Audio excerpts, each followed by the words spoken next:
तो फिल्म की शुरुआत में हमें दिखाया जाता है कि एक आदमी किसी घर के अंदर अलग अलग ट्रैप्स सेट कर रहा था। देन वो कुछ फ्लायर्स प्रिंट करता है जिस पर लिखा था इंटर मी, यानी कि शायद वो किसी तरह का हॉन्टेड हाउस सेटअप कर रहा था जहां हैलोवीन पे लोग एंजॉय करने आ सकते हैं। खैर यहाँ से सीन चेंज होकर हार्पर नामक लड़की पे फोकस करती है जो कि इलिनॉय शहर के कार्बनडेल एरिया के कैंपस हाउसिंग में रहती है। हार्पर की रूममेट एक बेली नामक लड़की है और ये दोनों अच्छी दोस्त है। आज हैलोवीन की रात थी और इनके घर के डोर पे कोई पंपकिन फेंक के जाता है। हम यहाँ एक 4-व्हीलर देखते हैं जो कि हार्पर के बॉयफ्रेंड सैम का था, यानी सैम ही पंपकिन फेंका होगा। अब आगे में पता चलता है कि सैम हार्पर पे हाथ उठाता है। जी हाँ, हम क्लियरली हार्पर के फेस पे चोट के निशान देखते हैं जिसे वो मेकअप लगा के छिपा रही होती है। ना बेली को तो पता ही था कि सैम सही बंदा नहीं है और ऐसे में बेली हार्पर से कहती है कि वो सैम से ब्रेकअप कर ले। यहाँ तक कि बेली हार्पर के फोन से सैम को इट्स ओवर टेक्स्ट करने की कोशिश भी करती है, लेकिन हार्पर उसे रोक लेती है। ऑल्दो सैम के कुछ रूड मैसेजेस के बाद हार्पर खुद ही सैम को इट्स ओवर टेक्स्ट कर देती है,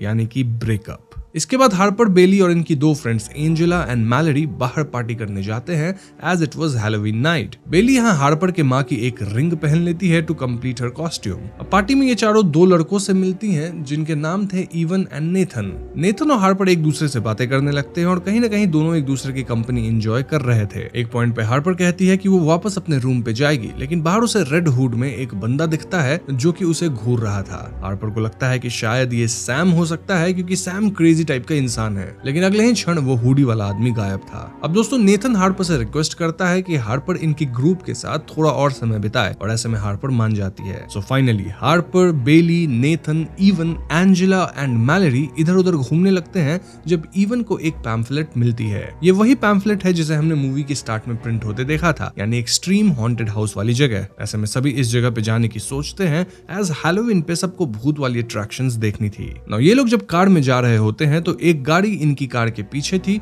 और ऐसे में हार्पर को लगता है कि सैम इनका पीछा कर रहा है। हार्पर इससे थोड़ा डरती है और ये लोग कार भी रोकते हैं, लेकिन तब तक ये सभी हॉन्टेड हाउस वाली लोकेशन पे पहुंच चुके थे। इस जगह पे कुछ यंग लोग भी आए हुए थे और ऐसे में ये 6 लोग भी एंट्री पे जाते हैं। एंट्री से पहले नेथन अपना बेसबॉल बैट कार में ही छोड़ देता है और इनके साथ सोच रहे हैं कि नेथन के पास बेसबॉल बैट था ही क्यों, तो वेल यही उसका हैलोवीन कॉस्ट्यूम था। एनीवेज एंट्री पे इन्हें एक क्रीपी क्लाउन मिलता है जो कि इनसे लायबिलिटी वेवर साइन करवाता है। इस फॉर्म या वेवर पे 4 रूल्स थे। पहला कि इन्हें हॉन्टेड हाउस के अंदर इंडिकेटेड पाथवे पे ही रहना है। दूसरा कि इन्हें एक्टर्स को टच नहीं करना। देन इन्हें जैसा बोला जाए वैसा ही करना है। And finally 4th rule was कि अंदर जाने से पहले इन्हें अपने फोन्स सबमिट करने होंगे इन अ बॉक्स, और बॉक्स की चाबी इन्हें ही दे दी जाएगी ताकि जब वे बाहर निकले तो फोन्स अपने कलेक्ट कर सकें। सो यस, ये लोग अपने फोन बॉक्स में रख के लॉक करते हैं एंड फाइनली हॉन्टेड हाउस के अंदर जाते हैं। तो अंदर इन्हें डराने के लिए कुछ जंप स्केयर्स थे। देन माहौल ऐसा बनाया गया था ताकि डर लगे, जो कि ओकेश था। लेकिन फिर एकदम से इन्हें एक केज के पीछे विच मास्क पहनी औरत दिखती है जो कि एक लड़की को बैग में लाती है। देन हॉट रॉड से लड़की के फेस पे हमला करती है। अब दोस्तों ये सीन कुछ ज्यादा ही रियलिस्टिक था, जिसे देख के 6 दोस्त काफी खुश होते हैं। इन्हें लगता है कि वाकई ये हॉन्टेड हाउस काफी बढ़िया है, लेकिन इन्हें कोई आइडिया नहीं है कि आगे इनके साथ क्या क्या होने वाला है। खैर इसके बाद ये लोग एक डोर के थ्रू मेज में जाते हैं जहां 2 रास्ते थे। एक के ऊपर लिखा था सेफ रास्ता और दूसरे के ऊपर लिखा था नॉट सेफ रास्ता। इस पॉइंट पे ये ग्रुप 2 भाग में बढ़ जाती है, जहां नेथन, एंजेला और बेली सेफ वाले रास्ता लेते हैं, वहीं Harper, Malory and even not safe वाला रास्ता लेते हैं। सो नॉट सेफ वाले रास्ते में ढेर सारे मकड़ी के जाले थे। इनफैक्ट कुछ रियल लाइफ स्पाइडर्स भी थे। इसे पार करके इवन, मैलरी और हार्पर एक कमरे में पहुंचते हैं जिसमें 3 कॉफिन्स थे। तीनों कॉफिन्स में कुछ नहीं था, लेकिन एक कॉफिन को बंद करने पर अंदर दरवाजा खुलने की आवाज आती थी। ऐसे में तीनों एक एक करके कॉफिन में खुद को बंद करते हैं, जिससे ये लोग दरवाजे के थ्रू दूसरी तरफ निकलते हैं। यहाँ मैलरी सबसे लास्ट गई थी और इससे पहले वो दरवाजे से उस पार निकलती, उसके ऊपर मकड़ियों की बारिश की जाती है थ्रू अ होल, जिससे वो बहुत डर जाती है। जो भी हो, ये तीनों एक दूसरे कमरे में पहुंचते हैं जिसके अंदर एक बड़ा सा स्क्वायर होल था और उस होल के ऊपर ढेर सारे एरो मार्क्स थे डिपिक्टिंग कि अब इन्हें इसी होल के अंदर जाना है। वहीं दूसरी तरफ नेथन, एंजेला और बेली सेफ रास्ते पे थे, जहां ये लोग फील करते हैं कि चेम्बर के वॉल्स पे ऑयल डाला गया था, विच वाज स्ट्रेंज। देन ये तीनों एक वॉल के पास आते हैं जिसमें 3 होल्स थे और होल में हाथ डाल के इन्हें गेस करना था कि एक बॉडी के कौन से ऑर्गन को टच कर रहे हैं। अब पहले तो ये गेम काफी फन था, लेकिन जब बेली अपना हाथ डालती है तो उसकी रिंग अंदर ही गिर जाती है। अब दोस्तों अगर आपको याद हो तो ये रिंग हार्पर के माँ की है और ऐसे में बेली रिंग निकालने की कोशिश करती है, लेकिन तभी बेली को लगता है कि कोई उसका हाथ पकड़ लिया है। बेली किसी तरह अपनी हाथ बाहर खींचती है, लेकिन उसके हाथ पे कट्स आ गए थे,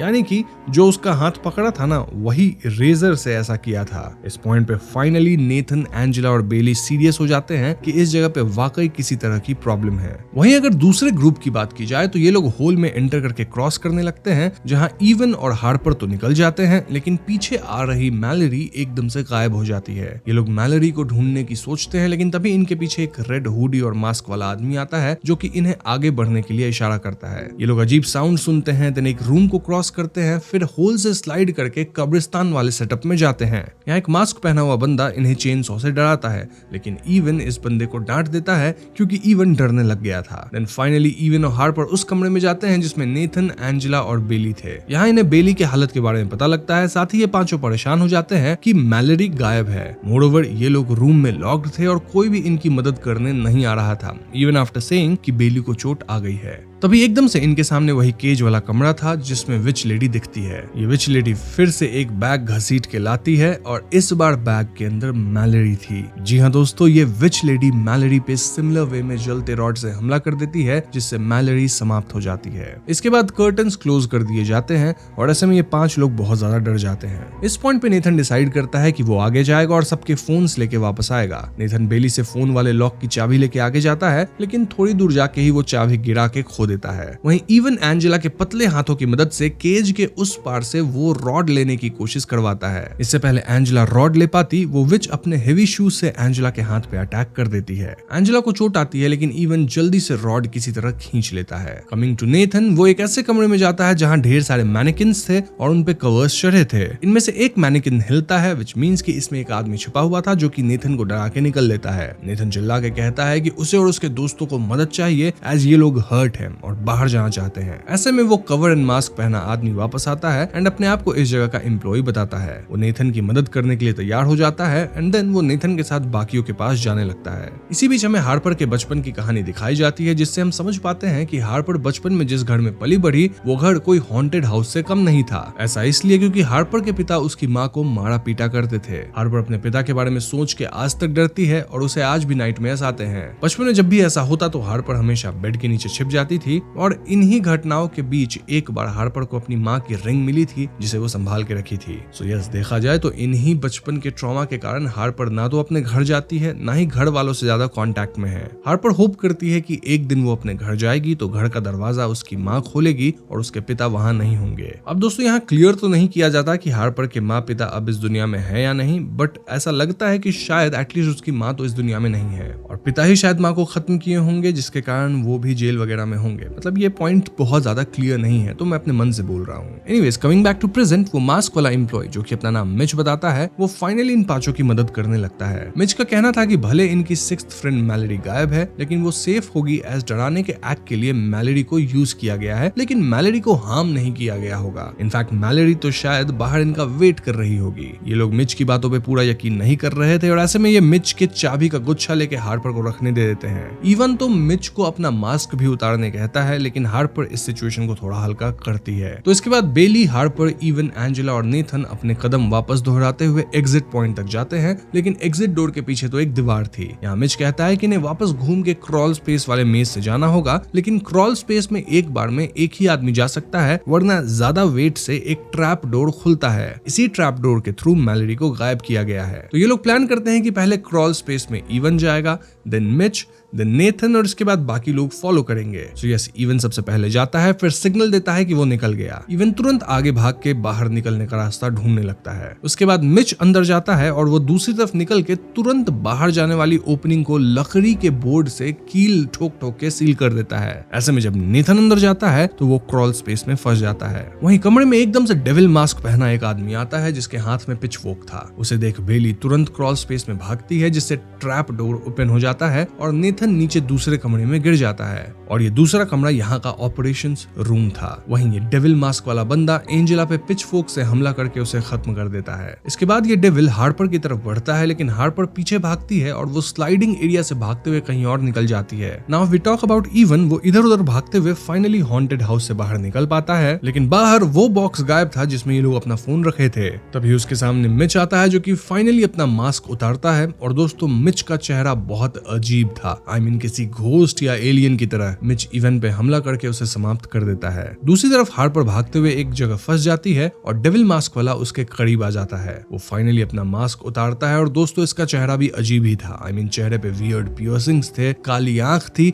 एज इफ वो रियल में डेविल हो। पैरेलल में क्लाउन भी अपना मास्क उतारता है और अंदर वो एक रियल क्लाउन जैसा था, एकदम डिफॉर्म्ड फेस। इन शॉर्ट यहाँ काम करने वाले सभी लोगों का चेहरा रियल में डिफॉर्म्ड था और ये लोग जैसा मास्क ऊपर पहने थे चेहरा भी रियलिटी में अंदर वैसा ही था काइंड ऑफ। इनफैक्ट ये लोग हॉन्टेड हाउस में आने वाले लोगों को समाप्त कर रहे थे। हम यहाँ क्लाउन के हाथ में वो बॉक्स देखते हैं जिसमें सबके फोन्स थे और क्लाउन इस बॉक्स के सारे फोन्स निकाल के माइक्रोवेव में जला के खराब कर देता है, एक्सेप्ट वन फोन। ये हार्पर का फोन था जिस पे सैम का कॉल आता है और क्लाउन फोन उठा के अजीब बातें कहता है। ऐसे में सैम पागलों की तरह हार्पर को ढूंढने लगता है। Now coming to devil mask guy, इससे पहले वो हार्पर को खत्म कर पाता, नेथन पीछे से उस एरिया में आता है और वो नेल गन से उस पे हमला कर देता है। इसी मौके का फायदा उठा के हार्पर भागती है और वो एक अजीब कमरे में पहुंचती है। इस कमरे में एक बाल्टी टंगी थी और दीवार पे बाल्टी में हाथ डालने को लिखा था। बाल्टी में अजीब सारे गले मरे हुए चूहे वगैरह थे। स्टिल हार्पर हाथ डाल के एक टॉर्च निकालती है, तभी यहाँ की लाइट चली जाती है और हार्पर इस टॉर्च की मदद से इधर उधर जाती है। अब दोस्तों यहाँ कई ट्रैप्स थे,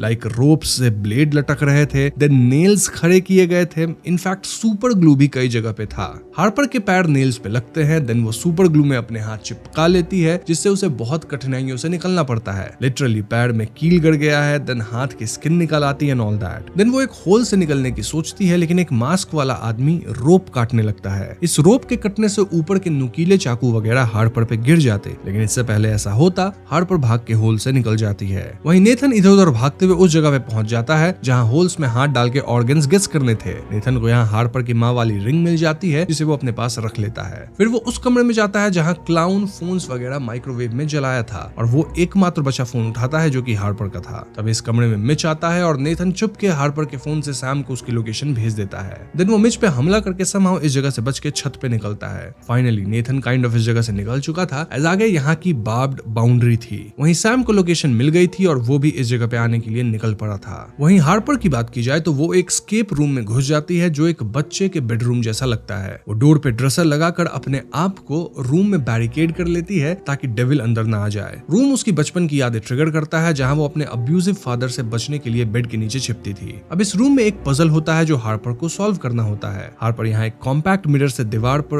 उल्टे लिखे हुए मल्टीपल क्लूज पढ़ती है। देन क्लूज के हिसाब से बेड के नीचे जाती है जहाँ एक jack in the box toy house था। इस टॉय हाउस में चाबी भरने पे ट्यून बजता है और फाइनली टॉय हाउस ओपन होता है जिसमें से चाबी निकलती है। इस खास की मदद से हार्पर उस दरवाजे को खोल सकती थी जिसपे गियर्स लगे थे, साथ ही दरवाजे पे द एंड भी लिखा था। अब बेड के नीचे होने से हार्पर को अपने पिता वाली ट्रॉमेटिक यादें आने लगती हैं और तभी डेविल जोर जबरदस्ती से रूम के अंदर आ जाता है। हार्पर की मेमोरी में आता है कि उसका फादर उसे बेड के नीचे छुपा हुआ ढूंढने आ रहा है और यहाँ सीन पास्ट एंड प्रेजेंट में फ्लैश करता है, मतलब एक तरफ छोटी हार्पर और दूसरी तरफ अभी की हार्पर। तभी हार्पर अचानक बेड से निकलती है और वो तीखी की डेविल की आंख में घुसेड़ देती है। हार्पर दरवाजे की तरफ भागती है, की लॉक में घुमाती है और इससे दरवाजा का गियर मैकेनिज्म वगैरह वर्क करता है जो कि एक वायर से शॉर्ट गन से कनेक्टेड था। जी हाँ दोस्तों, ऐसे में धड़ाक से शॉर्ट गन चल जाती है और हार्पर को गोली लगती है। फिर भी हार्पर रेंगते हुए हॉल के एंड तक जाने की कोशिश करती है। अब दोस्तों ये शॉर्ट गन एक तो कुछ हाइट पे थी, देन हर कुछ सेकंड्स में जैक इन द बॉक्स की धुन के साथ चलती रहती थी। मतलब मैकेनिज्म ही ऐसा सेट किया गया था कि हर कुछ देर के बाद गन लोड होके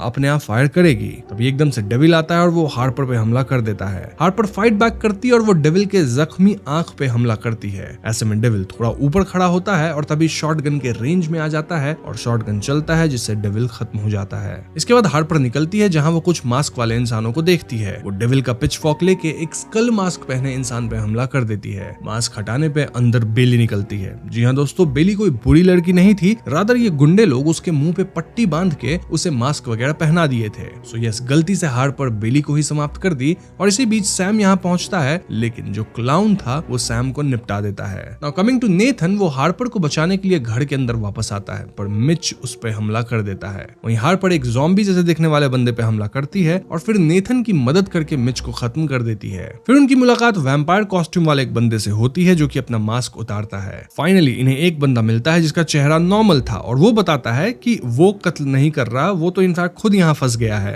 ये वैम्पायर कॉस्ट्यूम वाला बंदा कहता है कि हॉन्टेड हाउस के जो परफॉर्मर्स हैं वो एक एक्सट्रीम बॉडी मॉडिफिकेशन ग्रुप का हिस्सा है जो हर साल ऐसे हॉन्टेड हाउसेस बनाते हैं ताकि लोगों को फंसा कर मार सके। वैम्पायर यहाँ मदद का ऑफर देता है, लेकिन तभी ज़ॉम्बी पीछे से आता है और वो उस पे गोली चला के उसे खत्म कर देता है। नेथन और हार्पर भाग के उस छत वाले रास्ते से निकलते हैं जिससे नेथन पहले भागा था, लेकिन यहाँ इनके सामने वो विच आ जाती है और ऐसे में दोनों मिलकर विच को निपटा देते हैं। इसके बाद दोनों घर के बाहर भागते हैं जहाँ इनकी कार लगी हुई थी। कार को क्लाउन ऑलरेडी तोड़ चुका था ताकि लोग कार से भाग नहीं सके। नेथन यहाँ कार से अपनी बेसबॉल बैट निकाल लेता है। देन नेथन हार्पर को बाउंड्री क्रॉस करवाता है, लेकिन तभी ज़ॉम्बी फिर आ जाता है। ज़ॉम्बी नेथन पे गोली भी चलाता है जो कि नेथन के पेट में लगती भी है, लेकिन नेथन बेसबॉल बैट से ज़ॉम्बी को निपटा देता है। फाइनली ये दोनों समहाउ यहाँ से बच के निकलते हैं। देन ये दोनों सैम की कार लेके शहर की तरफ जाते हैं। वहीं क्लाउन इस पूरी जगह पे आग लगा देता है एंड देन निकल लेता है। तभी सोचूं कि जगह के वॉल्स पे ऑयल क्यों थी, क्योंकि सब कुछ खत्म होने के बाद यहाँ क्लाउन आग लगाता है। एनीवेज नेथन और हार्पर हॉस्पिटल जाते हैं जहाँ नेथन की हालत बहुत खराब थी। उसे तुरंत एडमिट किया जाता है और जाने से पहले नेथन हार्पर को उसके माँ वाली रिंग देता है। कुछ समय बाद हॉस्पिटल में नेथन और हार्पर रिकवर करते हैं और हार्पर को ये भी सपना आता है कि वो अपने पेरेंट्स के घर गई है जहाँ उसकी माँ दरवाजा ओपन की है, बट ऑफ कोर्स ये रियलिटी नहीं है।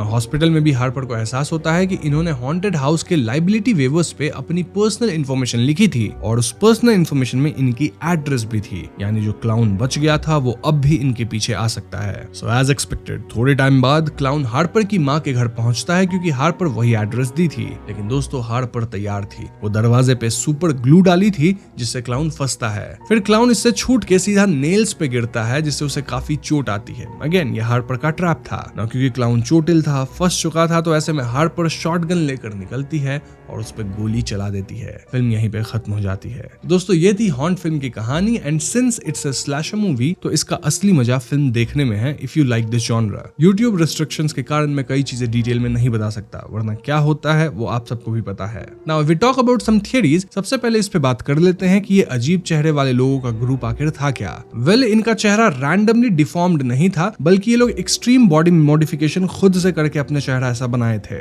मेकर्स ने खुद इंटरव्यू में ये हिंट किया है कि रिवील का पे ऑफ तभी काम करेगा जब मास्क के नीचे कुछ ऐसा हो जो जेन्युइनली अनकैनी लगे, और इसके लिए उन्होंने स्पेशल मेकअप आर्टिस्ट्स के साथ डिजाइन्स बनवाए। मतलब आइडिया ये था कि परफॉर्मर्स अपने पर्सोना को रियल फेस पे ही कार्व कर चुके हैं। जैसे डेविल मास्क वाला डेविल जैसा ही दिख रहा है, विच मास्क वाली के अंदर विच ही थी, क्लाउन जैसा, घोस्ट जैसा, और ज़ॉम्बी की तरह दिख रहा था। इसीलिए हॉन्ट एक परफॉर्मेंस से ज्यादा कल्टिश लगता है जहां लोग अपनी आइडेंटिटी को मास्क के हिसाब से परमानेंटली मॉडिफाई कर चुके हैं ताकि विक्टिम्स को साइकोलॉजिकली भी ब्रेक किया जा सके। अब हार्पर के पॉइंट ऑफ व्यू से थीम को अगर समझा जाए तो मूवी का कोड सिर्फ मेज ऑफ डेथ नहीं बल्कि ट्रॉमा है। हार्पर का अब्यूजिव फादर और प्रेजेंट में अब्यूजिव बॉयफ्रेंड सैम दोनों मिलके उसके दिमाग में एक लूप बना देते हैं। इसलिए बेडरूम, स्केप रूम, उल्टे लिखे क्लूज को मिरर से पढ़ना, बेड के नीचे वाली मेमोरी और जैक इन द बॉक्स के साथ शॉटगन ट्रैप, सब चीजें उसके बचपन के डर को ड्रामेटाइज करती हैं। यहाँ हॉन्टेड हाउस लिटरली उसके अंदर वाले डर को गेमिफाई करता है। चाबी से द एंड खोलना, अपनी कहानी का कंट्रोल वापस लेना और डेविल की आंख में की घुसाना, ये सब अब्यूजर को डायरेक्टली फेस करने जैसा था। इस रीडिंग को फिल्म के पोस्ट रिलीज एनालिसिस ने भी अंडरलाइन किया है कि हॉन्ट का थीम ट्रॉमा प्रोसेसिंग है, जहां हार्पर अपने पास्ट को कन्फ्रंट करके फाइनल गर्ल बनती है। एक फैन थ्योरी जो कि फैंडम में चली थी वो ये कहती है कि इस सब का जो मास्टरमाइंड था, यानी वो जो क्लाउन था, वो हार्पर से पर्सनली लिंक हो सकता है। कुछ लोग इसे फादर फिगर स्पेकुलेशन तक खींच देते हैं क्योंकि क्लाउन सीधा उसके होम एड्रेस पे पहुंचता है और फिल्म पहले से ही फादर ट्रॉमा फ्रेम पे चल रही होती है। लेकिन ये ऑफिशियली कंफर्म नहीं हुआ क्योंकि फिल्म में क्लियरली बताया गया कि क्लाउन एड्रेस पे फॉर्म या लाइबिलिटी वेवर वाली डिटेल्स देख के आया होगा। बाकी क्लाउन इक्वल्स टू डैड वाली बात फैंडम गेस वर्क है, लेकिन ट्रॉमा वाले लेंस में देखोगे तो सिंबलिज्म फिट बैठ सकती है, बट एकदम एग्जैक्ट चीज नहीं है, लिटरल नहीं है। अब यहाँ एक और लेयर है, सेफ नॉट सेफ के बोर्ड्स, क्रॉल स्पेस में वेट ट्रिगर ट्रैप और ऑर्गन गेस करने वाले जैसे set pieces haunted attraction grammar का स्पूफ भी है और सबवर्जन भी। मेकर्स ने प्रोडक्शन में एक्चुअल वर्किंग हॉर्न जैसा सेट खड़ा किया था जिससे ज्योग्राफी टैक्टाइल लगे और हर रूम कोस्ट्यूम एक मिनी ट्रायल बने, इसलिए एक्शन बीट्स भी फास्ट लगते हैं और डिसओरिएंटिंग भी, जैसे यूजुअली रियल हॉन्ट में होता है। ये इंटीरियर्स एक पुरानी डेयरी फैक्ट्री के अंदर बिल्ड किए गए थे और प्रोजेक्ट को इली रॉथ ने प्रोड्यूस भी किया, इसलिए आपको 2000 टॉर्चर मेज हॉरर की एक विफ मिलती है। बस यहाँ इमोशनल स्पाइन हार्पर पे सेंटर्ड है। देन हार्पर की रिंग आर्क भी सिंबॉलिक है। बिली ने हार्पर की माँ की रिंग पहनी होती है, फिर ऑर्गन वॉल में रिंग गिर जाती है, बाद में नेथन को यही रिंग मिलती है। और अगर आपको याद हो तो हार्पर को बचपन में ये रिंग मिली थी जब वो बेड के नीचे छिपी थी और जब उसके पिता उसकी माँ को मार रहे थे तो रिंग वहां गिर गई जो कि हार्पर उठा ली थी। सो यस, ये छोटा सा बीट हार्पर के होम या फैमिली कनेक्शन की थ्रेड बन जाती है। ओवरऑल ये स्लैशर फिल्म मुझे काफी अच्छी लगी और क्योंकि ये हैलोवीन थीम पे ही बेस्ड थी तो मैंने इसे हैलोवीन के लिए बचा के रखा था ताकि उस दिन एक्सप्लेन कर सकूं।